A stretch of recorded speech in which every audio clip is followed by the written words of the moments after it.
अब हमारा अगला लेटर है हा और हमजा। ठीक है, इन दोनों को हम एक ही साथ पढ़ लेंगे। उसकी वजह यह है क्योंकि हा और हमजा दोनों साथ भी आ रहे हैं और इनका पैटर्न भी बिल्कुल ही सेम है।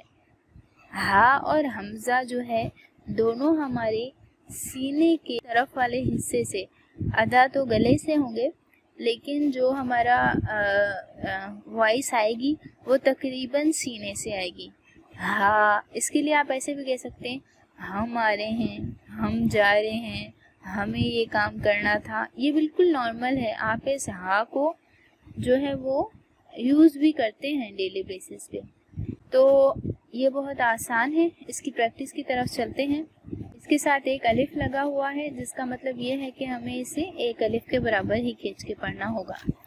हा, फिर से हा, फिर से हा। बस ये ख्याल रहे कि ये बिल्कुल ही हा ना हो जाए, हा ऐसे ना हो, हा।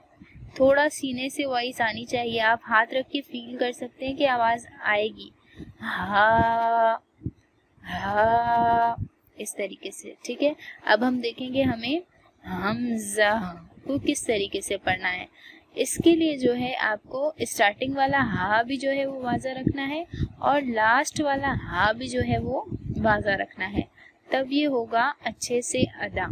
अब इसको जल्दी से हमें पढ़ देना है। ठीक है, अब हमजा के लिए जो है हमें लास्ट का और स्टार्टिंग वाला दोनों हा वाज़ा रखने हैं।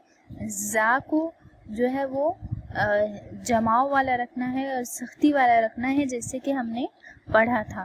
ठीक है, और इसको हमें जल्दी से, हमें इसे ना एक अलिफ बराबर खींचना है, ना हमें इसे 5 अलिफ बराबर खींचना है। हमें इसे जल्दी से पढ़ना है, लेकिन जितने हमारे हा वाज़ा होंगे, जितना हमारा जा सख्ती वाला होगा, उतना ही ज़्यादा हमारा हमजा जो है वो अच्छा अदा होगा। इसकी प्रैक्टिस की तरफ चलते हैं। हमजा, अब देखें किस तरीके से हा वाज़ा हो रहा है। आप अपने सीने पे हाथ रख के फील कर सकते हैं कि ये हा आ रहा है या नहीं। हमजा, फिर से हमजा। अब इसकी प्रैक्टिस और कुछ अच्छे तरीके से करें। ह, ठीक है, इस तरीके से इसकी वॉइस बनेगी। इस तरीके से आप इसकी प्रैक्टिस कर सकते हैं। मैं एक और बार आपको पढ़ के बताती हूँ। हम, और फिर मेरा जा जो है वो सख्ती के साथ अदा होगा। जा, हम जा, हम जा। तो मैं उम्मीद करती हूँ कि आपको ये दोनों हा और हमजा समझ में आ गए होंगे अच्छे से। हमारा अगला लेटर है या। तो हम देख लेते हैं कि हमें या को किस तरीके से पढ़ना है। या को पढ़ना बहुत ही ज़्यादा आसान है। जैसे आपने जीम को पढ़ा था, जैसे आपने शीन को पढ़ा था, इसी तरीके से या भी हमारे मुंह के खाली हिस्से से अदा होगा। लेकिन जो है हमारी ज़बान का जो दरमियानी हिस्सा है वो ऊपर तालू से लगना चाहिए। जब आप तालू कहते हैं ना तो भी आपकी जो ज़बान है वो ऊपर तालू से लगती है। तो आपकी ज़बान का दरमियानी हिस्सा, यानी ना ज़्यादा इस तरफ ना ज़्यादा उस तरफ, दरमियानी हिस्सा ऊपर तालू से लगेगा और फिर मुंह के खाली हिस्से से या अदा होगा। या के साथ एक अलिफ लगा हुआ है, जिसका मतलब ये है कि हमें इसे एक अलिफ के बराबर खींच के पढ़ना है।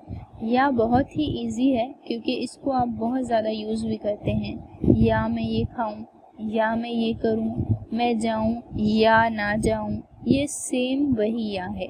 तो ये बहुत आसान रहेगा आपके लिए।